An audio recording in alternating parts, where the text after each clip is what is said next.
the local people who live there also believe, in general, that the Inca built everything in Cusco and the Sacred Valley.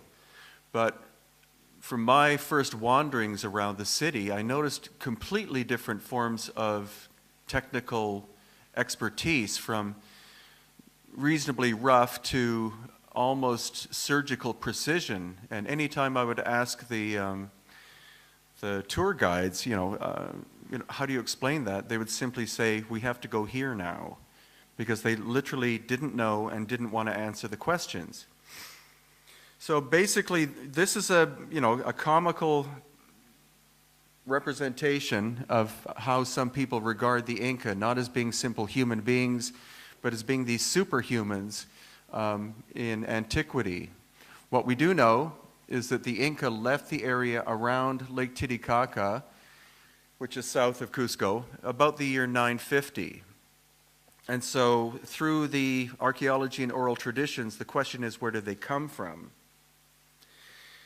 Basically, we know they came from the area around Lake Titicaca, but where precisely is open to conjecture.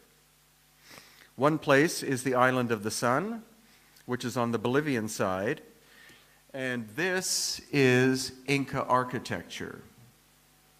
We know that because pottery has been found, which is of solely Inca, and by seeing the designs on the pottery, we know that this was built by the Inca probably just before they left Titicaca, or when they expanded their territory and moved back into that area. And this again is another example. What you can see is you see basically fieldstone that's been stacked. Often what they also did is they didn't have concrete, but they had clay that they could use, which is what the basic area is made up of throughout Peru, and so they would use that as mortar. This is on the island of the Moon, which is next to the island of the Sun, and this again is true Inca architecture. You can see fieldstone with mortar made up of this very fine clay-like mud. And then what they would also do in buildings that they wanted to adorn, they would apply almost like a stucco, and the trapezoid figure and the step style are two aspects which archaeologists identify positively as being Inca in style. Another possible candidate is Tiwanaku, which is on the southern shore of Lake Titicaca. The problem is everything in this picture you can see, aside from the megaliths, the standing stones, was reconstructed in the 1960s out of what was lying in the area. So this was an attempt to replicate what it looked like without actually knowing what it looked like. But you can see this is megalithic in nature. And the most famous artifact in the Pumapunku Tiwanaku area is this. It's called the Sun Gate. One thing you'll notice about the Sun Gate is the major split, diagonal there. And that's how it was found in the 19th century. It was found broken in half and half sunk into the mud. And this is the neighboring site. It's actually part of the same site, but it's given a different name. And this is Pumapunku. And it's here where we find incredible precision, as if machine tools were used, possibly, according to Arthur Poznansky, up to 15,000 years ago. So the original building of the Tiwanaku Pumapunku area had nothing to do with the Inca, because the Inca, we know, go back about to 900 AD and possibly, or obviously before that, but not as far back as 15,000 years ago. This is the type of precision that we find at Pumapunku. That channel that was carved there and those holes were clearly done with machines. I've taken engineers there and they are completely bewildered.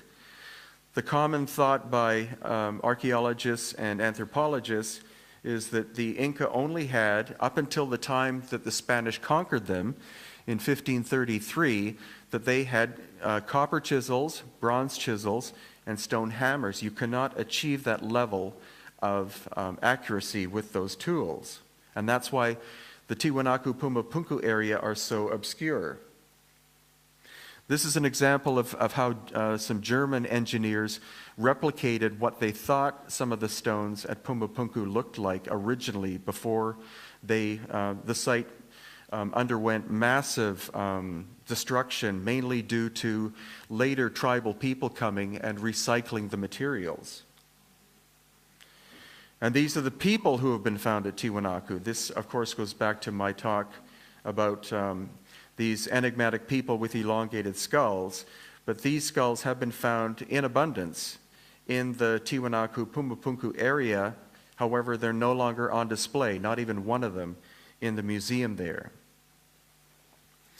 Now, the oral tradition states that Manco Capac and his wife, who was also his queen, and his sister, traveled triumphantly from Lake Titicaca and founded the city of Cusco. However, the reality behind it is the fact that they were forced out about the year 950 because the area of Tiwanaku, and that would include the island of the sun and moon, underwent 50 years of massive drought. It was the result of an El Nino effect that went completely crazy. And so a tribal people, the Aymara, saw the weakness and attacked these people who would become the Inca and forced them to flee. Now, they traveled north. None of the oral traditions nor the Spanish chronicles state why they traveled north rather than south or east or west. I think they were following a road that already existed. And this is how the Inca are depicted. All of these drawings or paintings were made after the fall of the Inca Empire, civilization. More than 90% of the Inca royalty died as the result of a civil war prior to the Spanish arrival. And that's why it was so easy for the Spanish to conquer. The Spanish were not very, super intelligent people or noble or great warriors. The whole Inca civilization was in complete disarray and decay, and the Spanish took advantage. So this is what the Spanish king, he asked his painters, probably in the 16th century or maybe even 17th century, to paint the Inca, but there were no royal people left, so the artist probably just saw people on the street and made a montage. But it's doubtful that the Inca actually looked like this. The men did not have long hair. This is more realistic. You see this person, this is a drawing, a very early Spanish drawing, and you see that this Inca has very short hair.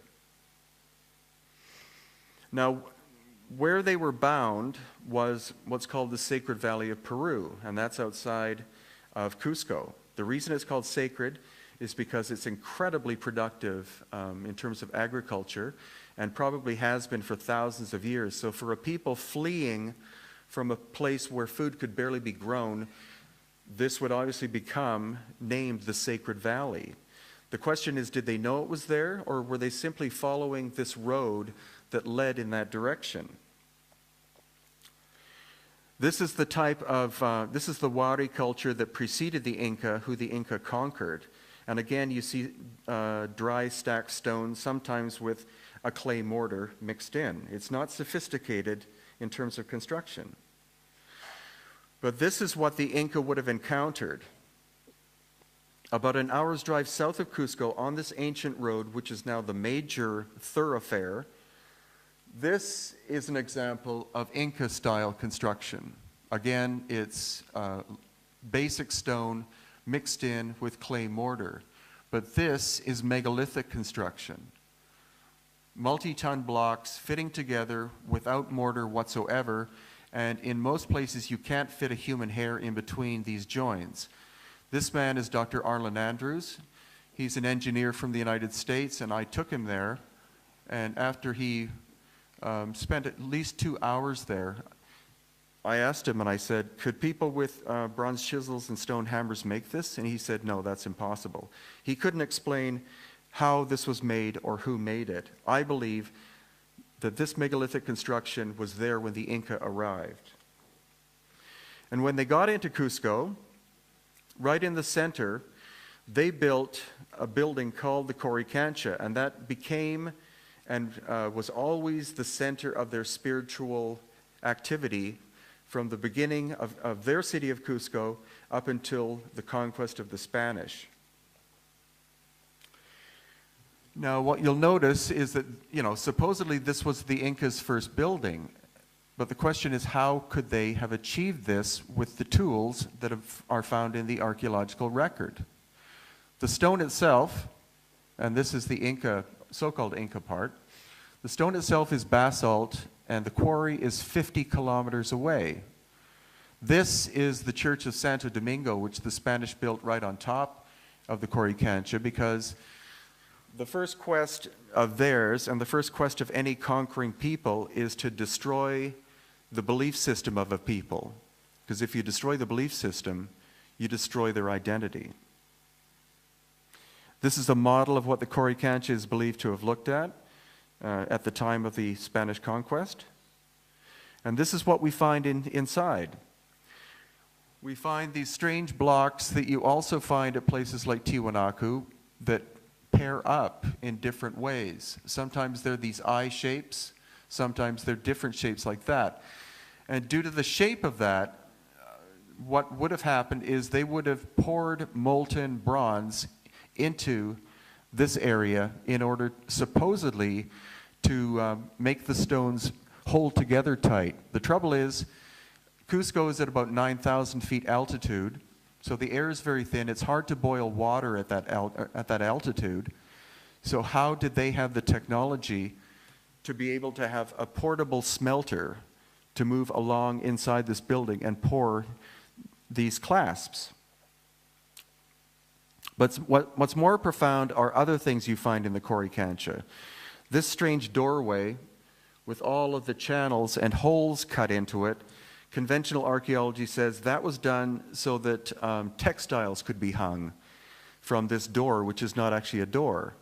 The trouble is, this stone is called andesite. It's harder than granite, and the Inca didn't have the tools to be able to carry out this, complex operation.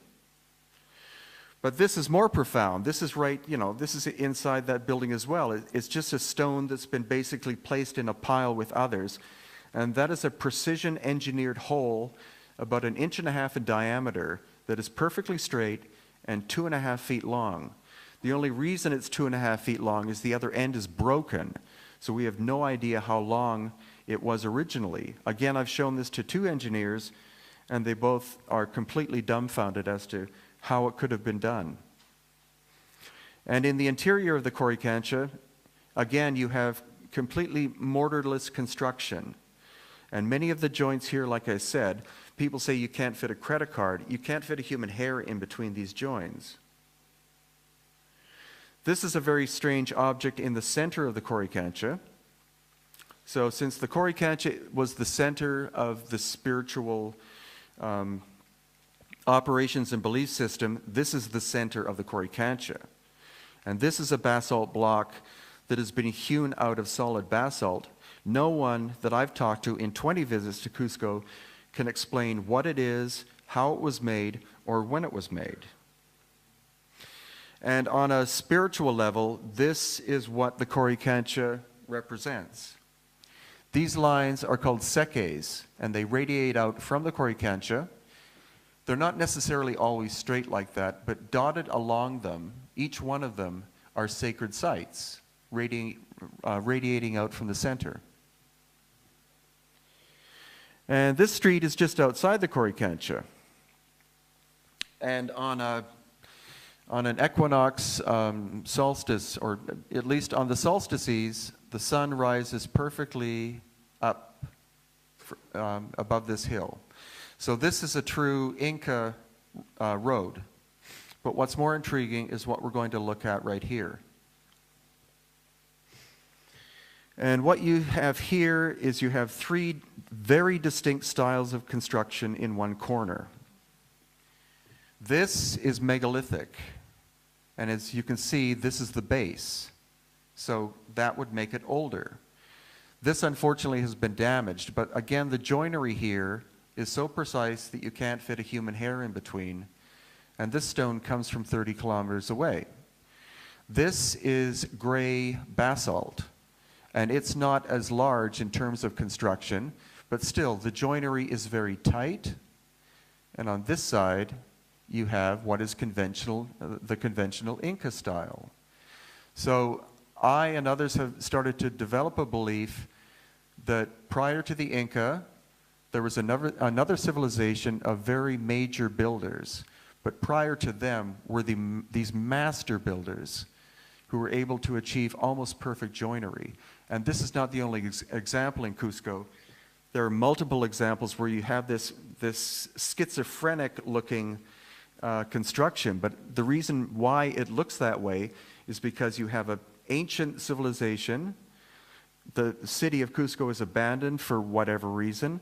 Another sophisticated civilization comes in and rebuilds the structure, but they can't match the first builders.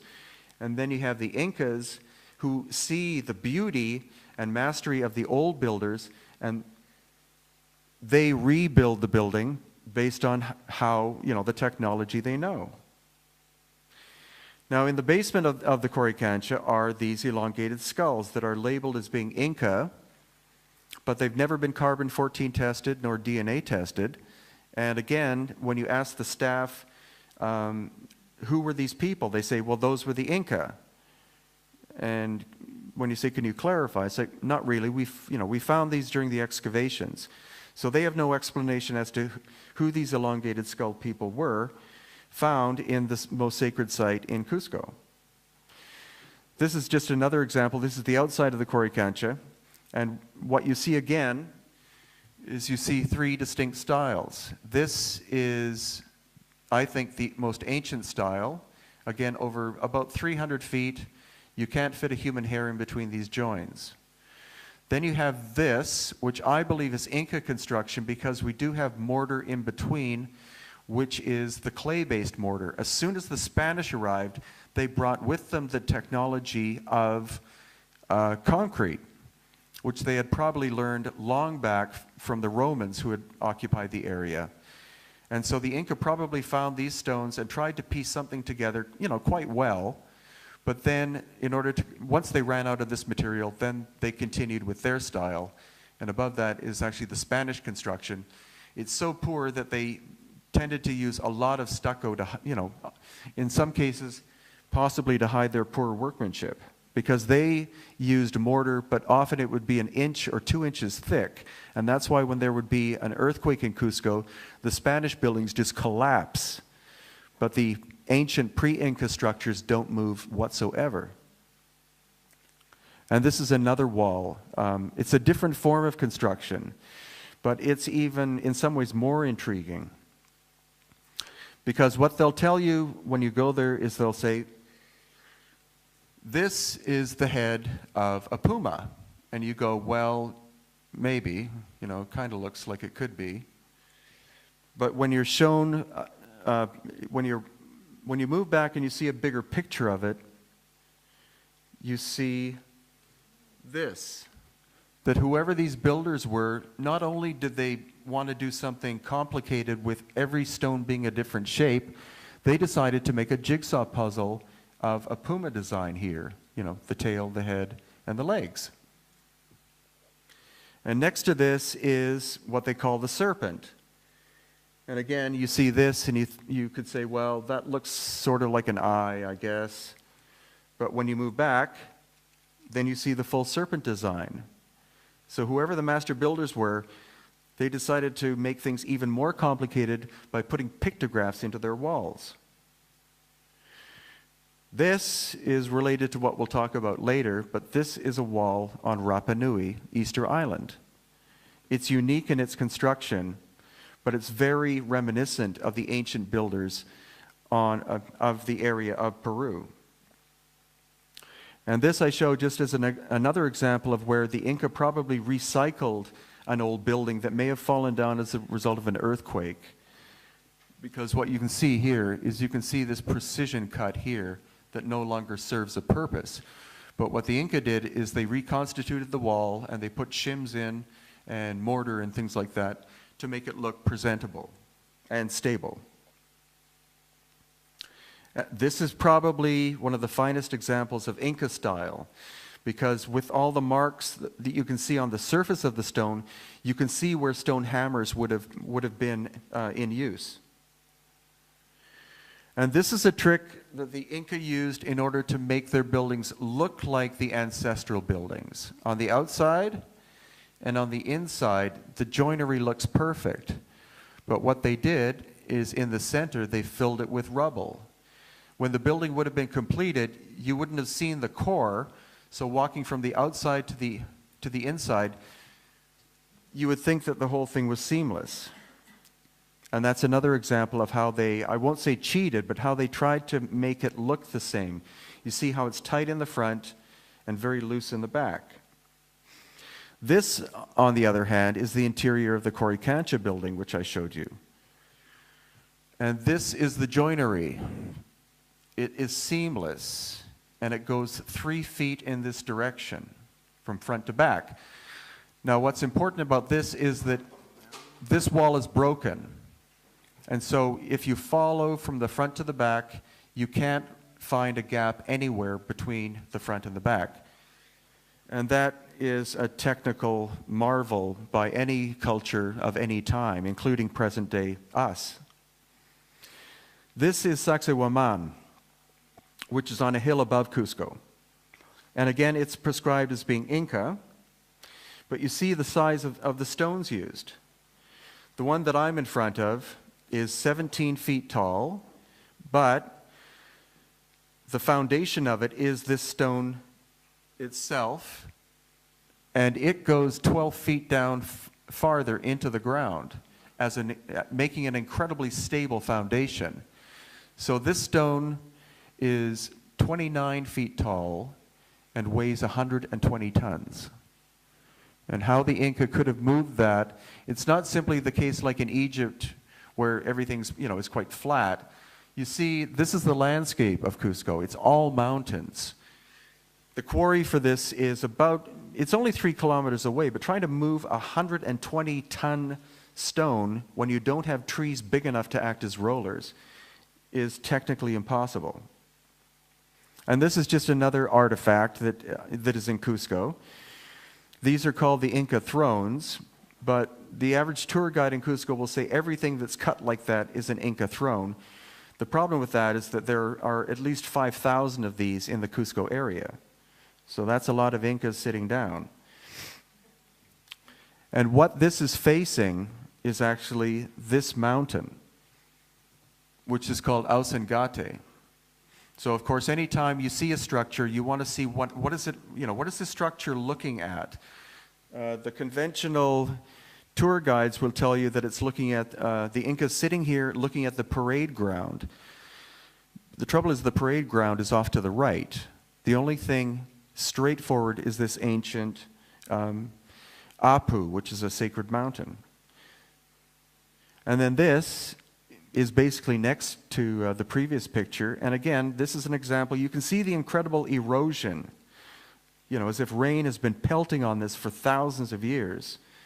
And again, this is one example. This is a tiny example of one of more than 5,000 artifacts in Cusco and the Sacred Valley. This structure is again at Sacsayhuaman, and it's called the Chincana. And if you look at it, you'll see all of these staircases that go up and all these areas cut out. This is one single stone, and there's a human being on top of it. So again, the Inca didn't have the technology to be able to extract stone, and even engineers now look at that and are bewildered as to why they wouldn't simply cut the stone in sheets and remove it, why they pulled these cubes out. This is the other side of this structure. And this is what it faces. The thing is that, again, the guides and archaeologists say, well, this was an Inca throne, or these were thrones. But this is what it faces, and the distance is only about 20 feet from these thrones to that wall. It doesn't make any sense. The walls, or these terraces, were probably built by the Inca much later than the Chincana structure. And this is a massive piece that broke off of the Chincana, and there is a stairway, if you can see here, this very narrow stairway. Part of it's here, part of it's not in the frame, But underneath here, when I was there last time, I was able to find the access point. And underneath here, there are 160 stone steps that go down. And then there's a tunnel that goes for 2 miles, and it ends up underneath the Coricancha in Cusco. It's solid bedrock. This is another amazing structure in the vicinity. It's called the Temple of the Moon. And it has, aside from all of these interesting cutout things, it also has 2 caves. This is the entrance to one of them. You notice the seeming polished surface here, as if some of us think that that was heat application of some kind. And that's going farther inside of it. And when I turn around, I look at this, which is a flat structure surface that 3 to 4 people could easily lie on. And it's just an astonishing technical achievement. Nearby as well is this, which is called Kenko. And this is a labyrinth inside of a solid chunk of stone the size of an apartment building. This is after you leave through the labyrinth, you come out, and you can see these flat, these are surfaces which have been cut by somebody at some point in time. But again, the archaeologists all say, well, the Inca did that. And this is the interior. And this structure is one that few people have seen, and we've kept it kind of private because it's a very sacred little sanctuary. Unfortunately, the local mayor, who lives in a town outside Cusco, is advertising this. And so on the next Megalithomania tour in November, this is one place we're going to visit. It's inside of a cave, in a side valley. Anytime I've been there, there's never been anybody. And this is what this last thing is facing, is this hewn out doorway, or double doorway. Some people have said it looks very similar to structures in Egypt. But it's like, what would be the function of that, and who would have put hundreds or thousands of man-hours into this kind of thing? It's one of thousands of bewildering things that draw me back to Cusco, and probably will for the rest of my life, because there is no conventional explanation as to how it was done and what it is. That's just a detail of the workmanship. And this structure is very similar to the one in the cave, and as far as I know, it's the only other one of its kind. You can see obviously that it's a fountain, but more careful examination shows that this is the bedrock, and this very beautiful pattern has been carved out very precisely. Next to it, you have these stones pushed into place, not as finely done as that, and in behind, you have the Inca. So the story we're developing is the fact that this was here first, from the first culture. The second culture came and was in awe of this, and so they wouldn't dare touch it, but they would add to it. And the Inca were in awe of both of these, named these places as sacred sites, and then added theirs into it. This structure, if you look at half of it, like this top half, you'll see that that's what that fountain was. And this is called the Chacana, or it's also called the Inca cross. The thing is that the Inca were a profound civilization, but their intelligence came from the fact that they learned not only from the other civilizations that they absorbed, not conquered necessarily, but absorbed, and everything that came before them. This symbol is not Inca. This is at least 5,000 years old. And of the many things that it represents are energy, space, matter, and time, as well as the 4 seasons, and many, many other things that relate to the number 4. And here again, north, south, east, and west, water, land, air, fire. It goes on, you know, you can keep going on forever with it. Another intriguing thing is that if you place the Chacana basically where Cusco is, and you draw a 45-degree angle, you come to This line, which is, interestingly very similar to the so-called Michael and Mary lines, which I know nothing about or just started learning today. But along this line are sacred sites. There's Tiwanaku, there's a place called Pucara, there is Cusco, and there is Cajamarca, which is another ancient city. This also is called the Path of Viracocha. Viracocha was the creator, but these ancient people called the Viracochans were supposed to be these mystical teachers who came and left and followed along this line, eventually reaching the ocean and disappearing. Viracocha means foam of the sea. And also some believe that underneath this is a massive tunnel system that goes at least from here to there. But the Peruvian government will not allow you access. This is actually my favorite megalithic site called Ollantaytambo, which we will see in November, and it's on the way to Machu Picchu. Most people spend an hour or two here waiting for the train because they're just totally focused on, and to some degree brainwashed about, the fact that Machu Picchu is supposed to be the ultimate example of Inca architecture. But this site of Ollantaytambo occupies 600 hectares, and it shows us distinctly at least 3 different styles of construction, going from profoundly precise to Inca, which I'm not saying the Inca weren't great builders, but the Inca were social organizers. So everything they built fast because they had to accommodate an ever-growing population.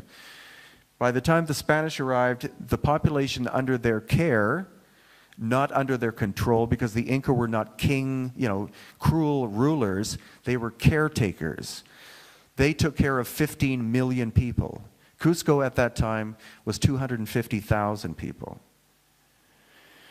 And this is just another view of the amazing Ollantaytambo. Now this I put in because I find it quite comical. This is the men's room, and what 99.999% of the people who go to use the men's room don't realize is that they're looking at a megalithic construction right outside. Okay, sorry. Okay, sorry. Okay. But you can see that this is probably a single piece of stone that was removed from there. And again, one of thousands of examples. And this is going up to what's called the Temple of the Sun. Now here clearly you can see this is polygonal construction, which is like what we saw at Sacsayhuaman. This is Inca period, and above that are these granite blocks, some of them 40 tons in weight. And this is a throne. Aside from all the 5,000 others that are said to be, or even more than 5,000, said to be Inca thrones, this one's intriguing because it's so well shaped. It even has an armrest in between. And this again is andesite. It's harder than granite. The surfaces are polished. And the back is ergonomic. It's curved so that you could sit there and feel very comfortable. The question is, what is this looking at?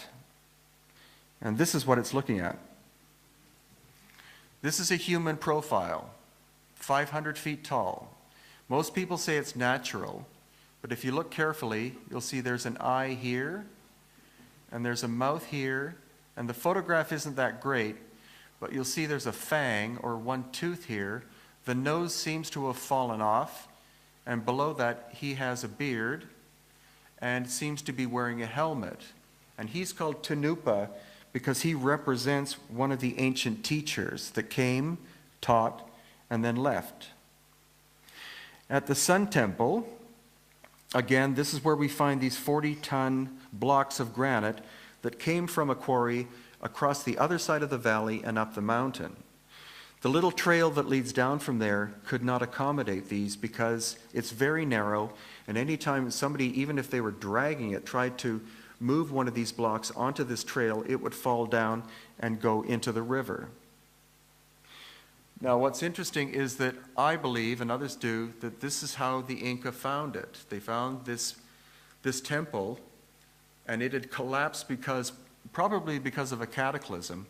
And what they did is, in a loving way, they put stones underneath out of respect. This just shows another example of the size of them. This was us filming Ancient Aliens about a year ago. And here again we find examples of these where the molten metal would have been poured theoretically to hold the stones together. And this is all that's left of the actual Temple of the Sun. This wall is still intact. And the reason why it is because of these shims that you can see here. Those are believed by archaeologists, and I think, and others think quite rightly as well, that they're like earthquake-proofing shims, because this wall had to stay where it was because it was strategic in terms of the rising and setting of the sun, or at least rising of the sun during the solstices. So during a massive earthquake, these shims could move up and down and not allow the wall to move out of position. Also, it was built against the side of a hill, so even if there was a major catastrophe, that wall, luckily it stayed, whereas the rest of it is literally exploded off into every possible direction. And this is how we think the Inca reconstituted the wall. They couldn't put the stones back together because some were down at the bottom of the hill. So what they did is they lovingly built another wall, and they built in between, like this. And this is simply looking down from there, and this shows the brilliance of the Inca. This is their terracing system. That's a human being.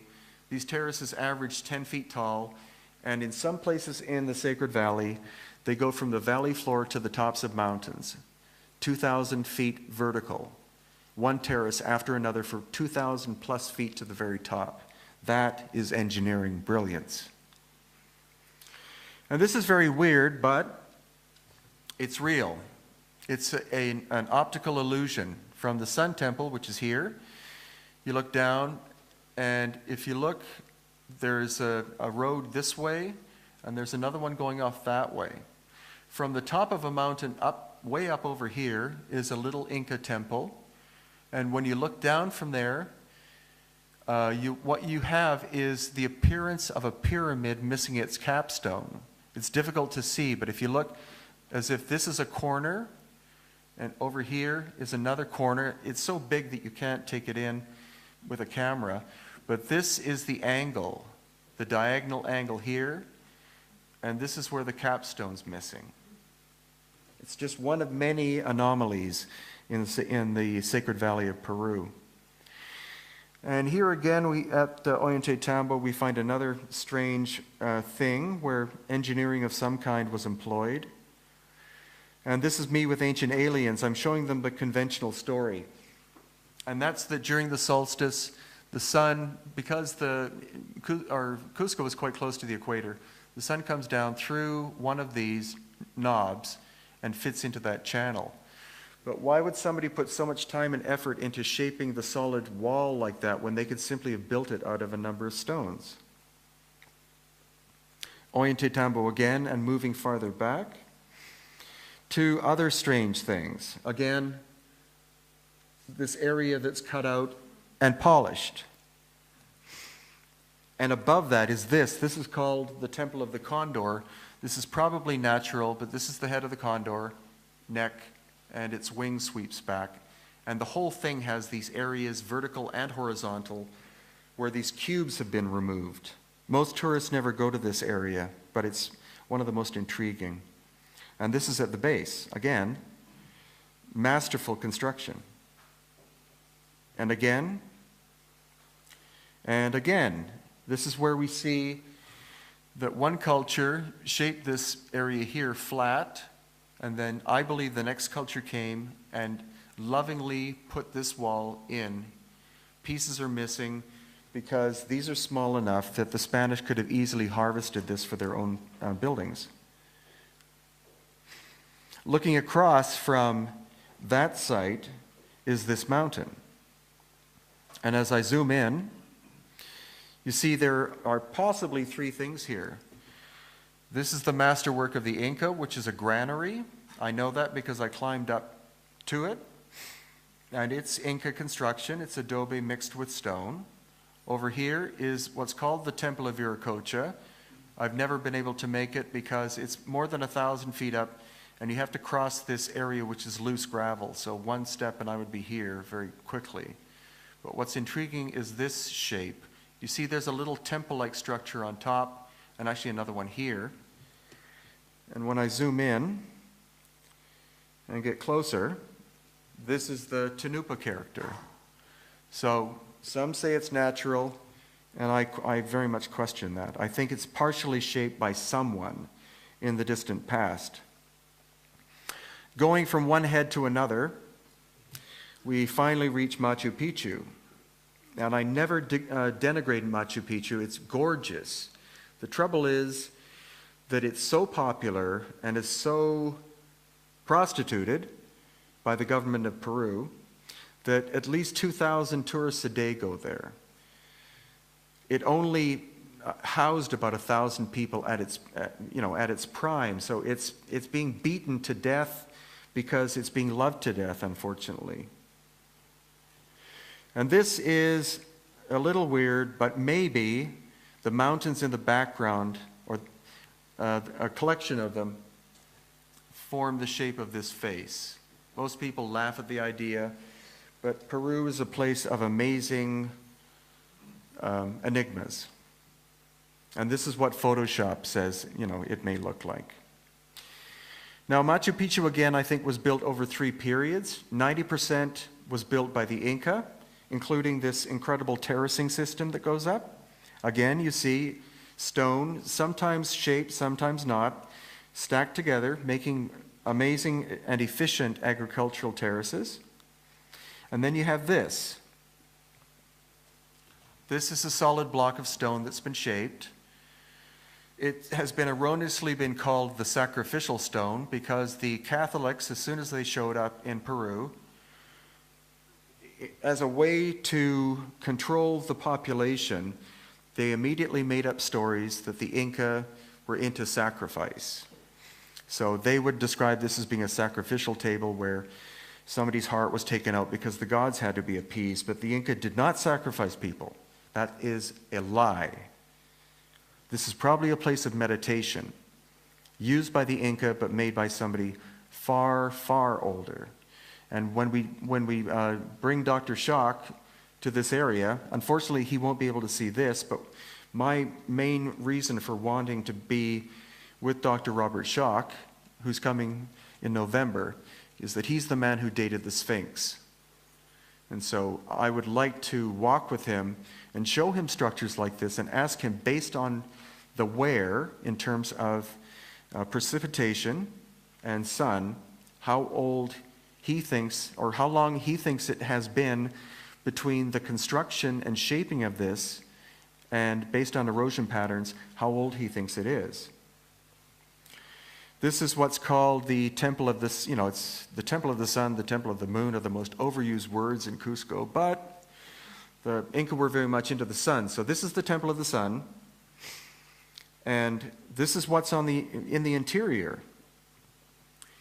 Again, what you can make out from this is you have this beautiful precision here of almost uniform blocks, and even when you look down from the top, you see quite precise workmanship. For some reason, they're protecting something inside. The conventional story is that on the solstice, the sun comes through and strikes this line, and that's an indication that it's the solstice. But I'm sure there's far more to it than that. Nobody would go through all of that work when you could simply put a stick in the ground if you want to measure solstice. But this has been shaped it has angles all over the place, and I think its function is far more profound. It's just we have no clue who it was who made it. When you look at this, this is Inca period, and again, the front looks good, and if you go to the back, it looks good, but again, it's filled with rubble and things. This wasn't built at the same time as that. And that's just a close-up. Moving farther, we get to the Temple of the Three Windows, and this is an amazing accomplishment going back to our polygonal builders, because again, every single block is different and is of incredible precision. And what you can't see in the photo because it's blown up a little too much is you see you have rougher construction on top of it. Very little of Machu Picchu was rebuilt because it was found almost perfect by Hiram Bingham in 1911. And so most of the walls and buildings look exactly the way, aside from the removal of plants and trees and rubble, it looks the same as it did in 1911, but in a slightly cleaner state. This is a room just next to the Temple of the Three Windows, on the way up to what's called the Hitching Post of the Sun. And this has astonishing acoustic qualities. If you put your head into one of these niches, it echoes back at you very loud, and the whole room seems to vibrate. And that goes to the nature of the fact that, aside from probably earthquake activity where you have gaps, these buildings were so tightly fitting that they would resonate as one stone. And this is the famous Intihuatana, known as the Hitching Post of the Sun. Again, it's called a solstice marker, but that doesn't explain all of the different angles and flat areas, etc. on it. It's very complicated. Not only that, it's not simply one piece of stone, it's the top of a granite mountain. One of the simple things that it does is each corner points to a mountain, and theoretically, on top of each of those four mountains is one of these Intihuatanas. Just another view of the complexity of the shape. And this is a giveaway. This shows you megalithic next to very well done, and on top of that, inferior. The older is better than the newer. How could all of this have been done in such an odd fashion, theoretically, in the course of 30 or 40 years? We believe that Machu Picchu is far older, and that, again, three distinct cultures were there, the Inca being the last and having built the most. And the mountain that I showed you in the back that looked like a face, if you can remember that the nose was quite pronounced. On top of that are all of these structures. And from on top of that, looking down, you see this. Machu Picchu was actually built in the shape of a condor. This is the head of the condor, and stylized are the wings. This is the city itself. The condor faces west, which is symbolic, as of in Egypt, of the spirit goes to the west with the sun. Now, if you have a lot of energy and are mildly stupid, you decide to visit what's called the Temple of the Moon, and it's difficult. From the top of Huayna Picchu, which was the nose, you go down the backside and through a series of ladders and stairways that go on practically forever. You reach this little site, which is the Temple of the Moon. And it again is a mix of building styles. You have quite fine megalithic, and then rebuilding here, probably Inca building. But inside the cave you find this, an absolute masterpiece of work. It's the melding of someone's engineering and architectural mastery with a respect for what was there. So the roof is solid granite. This is the mountain. But they decided to meld their temple, or whatever it was, into the living stone itself in a respectful manner. And there are many other strange anomalies, like these two cupped out bowl things, which are actually the bedrock. This is called the Temple of the Condor. This is supposedly the condor's beak, and this is the white ruffle around his neck, but I think that's too simplistic. It's more profound. This is the exterior of the Sun Temple, built again on bedrock that's been hewn to make this building fit. This is the interior of it. And this is going farther into the this room which is underneath the Temple of the Sun. And this is what Machu Picchu, this is how it was found. This is 1911, Hiram Bingham and several hundred Peruvian workers. The Peruvians did all the work. Hiram Bingham yelled at them probably. Typical colonial attitude. A number of people died during this because it was so overgrown with vegetation that there were poisonous snakes, and a number of Peruvians died as a result of this process. This is what Machu Picchu looked like. This is the Intihuatana area up here, and this is the Temple of the Three Windows area. But you can see megalithic here, like massive stones. And then you see above the megalithic, smaller and rougher construction. Again, that's like a time capsule. That's how it was found. And that to me is a clear indication that three distinct civilizations were there. Just another example. Megalithic doorway with rougher construction above it. And probably the most important thing at Machu Picchu is the bookstore, because that's where you can buy my book. And then also I've written other books. This is the only one that's in print because of the cost. Printing costs are so prohibitive, and most publishing companies will only give the author about 5% of the retail. So if a book sells for $10, the author who's put in the majority of the work gets 50 cents. So my other books are as ebooks, and I've made them as guides so that on something like a tablet, you can take them to places like Machu Picchu, and then you can literally walk with the guide as you go. My Gringo Guide, which is self-defense against being ripped off in Peru.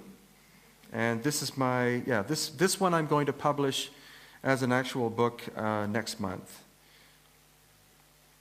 And this is my book about the Inca prior to the conquest, because the story of how they expanded their territory is very important. It's only by the time the Inca were done, and literally before the Spanish arrived, they had stopped expanding. They decided that their civilization was big enough. And so I wanted to tell the story of how the expansion was done, and there are only 4 cases in history, the history of the Inca, 4 cases where they were met with opposition. Most of the other cultures wished to join with them in league as a confederation, but most of the stories written about the Inca are these nonsensical stories of conquest. That's probably more like what European history was, and you can't take European history and bias like that, which many archaeologists have done, and apply it to other cultures. And this is my book about other sites around Peru. Thank you.